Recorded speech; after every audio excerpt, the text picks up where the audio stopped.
नमस्कार दोस्तों, मैं प्रीति आपका अपने चैनल पे स्वागत करती हूँ। आज हम बात करने जा रहे हैं आमाल की एकादशी के बारे में। अगर आपने अभी तक हमारे चैनल को सब्सक्राइब नहीं किया है तो प्लीज़ सब्सक्राइब कर दीजिए और बेल आइकन को भी क्लिक कर दीजिएगा, जिससे आपको आने वाली सभी वीडियो की नोटिफिकेशन टाइम से मिल सके। चलिए शुरू करते हैं आज की वीडियो। यह व्रत फाल्गुन शुक्ल पक्ष की एकादशी को किया जाता है। आंवले के वृक्ष में भगवान का निवास होने के कारण इसका पूजन किया जाता है। आइए सुनते हैं आमलक्या एकादशी व्रत कथा। प्राचीन काल में भारत देश में चित्रसेन नाम का राजा राज्य करता था। उनके राज्य में एकादशी व्रत का बहुत महत्व था। समस्त लोग एकादशी व्रत को किया करते थे। एक दिन वह राजा जंगल में शिकार खेलते खेलते काफी दूर निकल गए। तभी कुछ जंगली जातियों ने उन्हें आकर घेर लिया। मलेच्छों ने राजा के ऊपर अस्त्र शस्त्रों का कठिन प्रहार किया, मगर उन्हें कोई कष्ट न हुआ।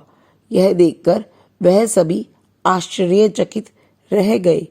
जब उन जंगली जातियों की संख्या देखते देखते बहुत बढ़ गई तो राजा संज्ञाहीन होकर पृथ्वी पर धराशायी हो गए। उसी समय उनके शरीर से एक दिव्य शक्ति प्रकट हुई, जो उन समस्त राक्षसों को मारकर अदृश्य हो गई। जब राजा की चेतना लौटी तो उन्होंने देखा कि समस्त मलेच्छ मरे पड़े हैं।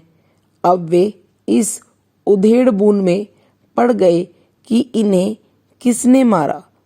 तभी आकाशवाणी से यह सुनाई पड़ा, हे राजन, ये समस्त आक्रामक तुम्हारे पिछले जन्म की आमल एकादशी के व्रत के प्रभाव से मर गए हैं।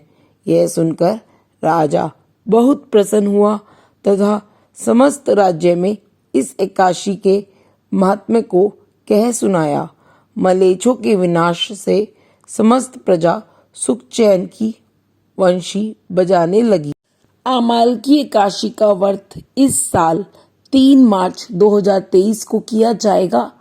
आमाल की एकादशी व्रत से साधक जन्म मरण के बंधन से मुक्त होता है।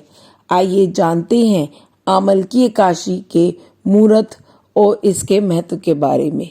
पुराणों में फाल्गुन माह की आमाल की एकादशी पर आंवले का महिमा का वर्णन किया गया है। आमाल की एकादशी वाले दिन स्वयं भगवान विष्णु मां लक्ष्मी के साथ आंवले के वृक्ष में निवास करते हैं। यही वजह है कि इस दिन आमलकी के वृक्ष का पूजन और परिक्रमा करने से लक्ष्मी नारायण प्रसन्न होते हैं और साधक की धन दौलत में बढ़ोतरी होती है। व्यक्ति समस्त पापों से मुक्ति प्राप्त करता है। फाल्गुन शुक्ल आमल की एकादशी की तिथि 2 मार्च 2023 को सुबह 6:39 पर शुरू होगी और यह 3 मार्च 2023 सुबह 9:12 पर समाप्त होगी। इसका पारण समय 6:48 से सुबह के 9:09 पर होगा। आइए सुनते हैं आमल की एकादशी से जुड़ी एक और पौराणिक कथा। पौराणिक कथा के अनुसार इस सृष्टि का सृजन करने के लिए भगवान विष्णु की नाभि से ब्रह्मा जी की उत्पत्ति हुई थी। ब्रह्मा जी के प्रकट होने के बाद वह स्वयं के बारे में जानना चाहते थे। उनके जीवन का उद्देश्य क्या है, उनका जन्म कैसे हुआ।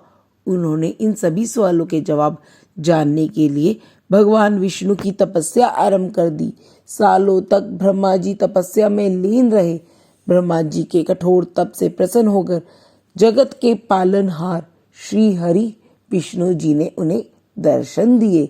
भगवान विष्णु को अपने समक्ष पाकर ब्रह्मादेव भावुक हो गए। उनके दोनों आंखों से आंसू बहने लगे।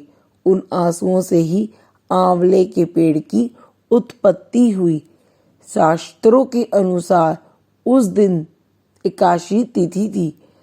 श्री हरि ने कहा कि आज से जो भी फाल्गुन शुक्ल एकादशी को व्रत रखकर आंवले के पेड़ के नीचे उनकी पूजा करेगा या फिर पूजन में आंवले का फल उन्हें अर्पित करेगा, उसे जन्म मरण के बंधन से मुक्ति मिल जाएगी।